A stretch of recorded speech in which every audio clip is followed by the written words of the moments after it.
मन को कंट्रोल करने की सबसे शक्तिशाली 5 विधि। क्या आपने कभी रात को बिस्तर पर लेटे हुए सोचा है कि आपका मन कितनी तेजी से भागता है? जैसे एक ट्रेन जो बिना स्टेशन रुके, बिना किसी मंजिल के, बस दौड़ रही हो। एक पल में आप अपने बॉस की डांट को याद करते हैं, अगले ही पल किसी पुरानी गलती का अफसोस, और फिर अचानक डर। क्या मैं कभी अपने सपनों तक पहुंच पाऊंगा?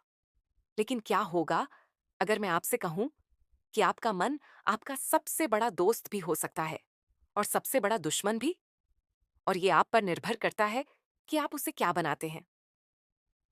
आज हम बात करेंगे 5 ऐसी शक्तिशाली विधियों की जो आपके मन को कंट्रोल करने में आपकी मदद करेंगी। ये विधियां सिर्फ तकनीक नहीं है, ये एक नया नजरिया है, एक नया जीवन जीने का तरीका। लेकिन उससे पहले एक छोटी सी कहानी। मिलिए राहुल से। राहुल एक मेहनती इंसान था, ऑफिस में सबका चहेता।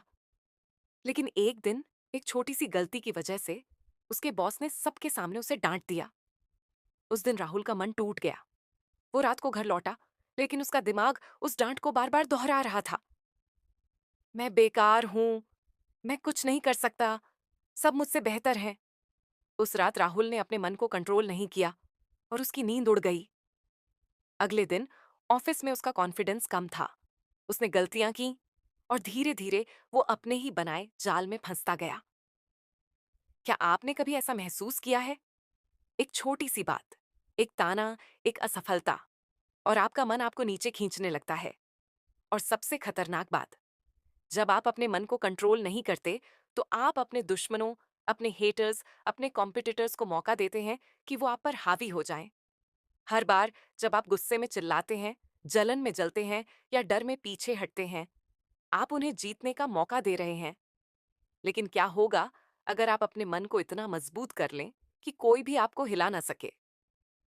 इस वीडियो में हम आपको बताएंगे 5 ऐसी विधियां जो न सिर्फ आपके मन को कंट्रोल करेंगी, बल्कि आपको इतना सशक्त बनाएंगी कि आपके हेटर्स, आपके दुश्मन और आपके कॉम्पिटिटर्स सिर्फ आपकी कामयाबी को देखकर चुप हो जाएंगे।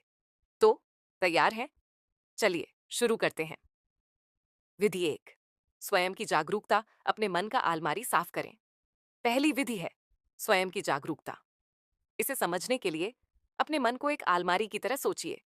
उस आलमारी में कुछ कपड़े पुराने हैं, कुछ फटे हुए, और कुछ ऐसे जो अब आपकी पर्सनैलिटी से मेल नहीं खाते। लेकिन आप उसे बार बार खोलते हैं, वही पुराने कपड़े पहनते हैं और फिर शिकायत करते हैं कि आप अच्छे नहीं दिख रहे। ठीक उसी तरह हमारा मन भी पुराने विचारों, डर और नकारात्मक आदतों से भरा होता है। और जब तक हम उसे साफ नहीं करते, हम अपने हेटर्स को मौका देते हैं कि वो हमारे कमजोर पलों का फायदा उठाएं। मैं आपको एक और कहानी सुनाता हूँ। नेहा एक टैलेंटेड ग्राफिक डिजाइनर थी, लेकिन उसे हमेशा लगता था कि उसका काम उतना अच्छा नहीं है जितना उसके सहकर्मी सोनम का। हर बार जब सोनम की तारीफ होती, नेहा का मन कहता, मैं कभी इतनी अच्छी नहीं बन सकती। एक दिन नेहा ने फैसला किया कि वो अपने मन को समझेगी। उसने एक डायरी ली और हर बार जब वो जलन या असुरक्षा महसूस करती, उसे लिखना शुरू किया। उसने देखा कि उसकी जलन सोनम से नहीं, बल्कि उसके अपने डर से थी। डर कि वो नाकामयाब हो जाएगी।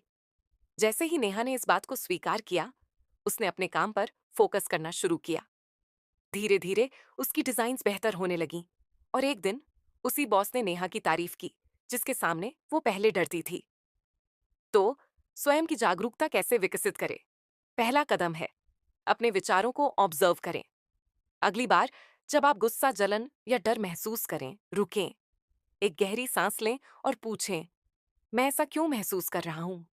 क्या ये आपके अंदर का डर है, कोई पुरानी याद, या कोई ऐसी आदत जो आपको पीछे खींच रही है?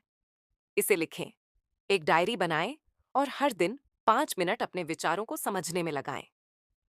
आइए अभी एक छोटा सा अभ्यास करते हैं। एक कागज और पेन लें।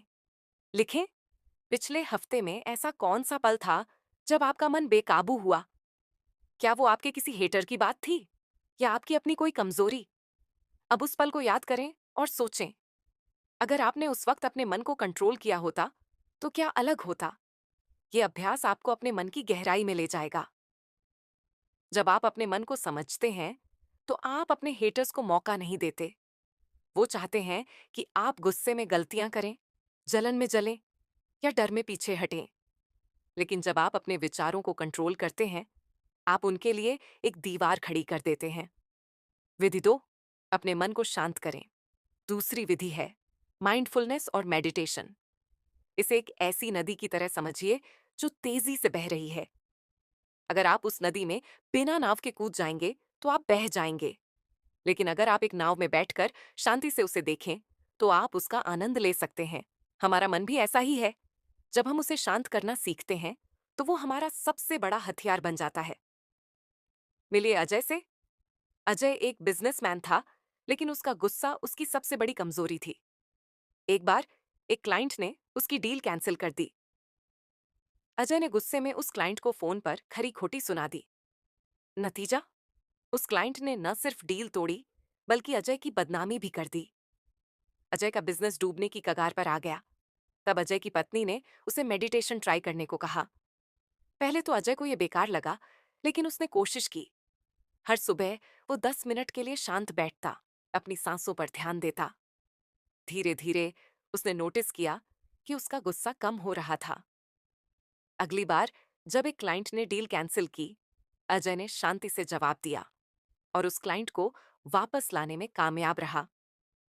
माइंडफुलनेस का मतलब है अप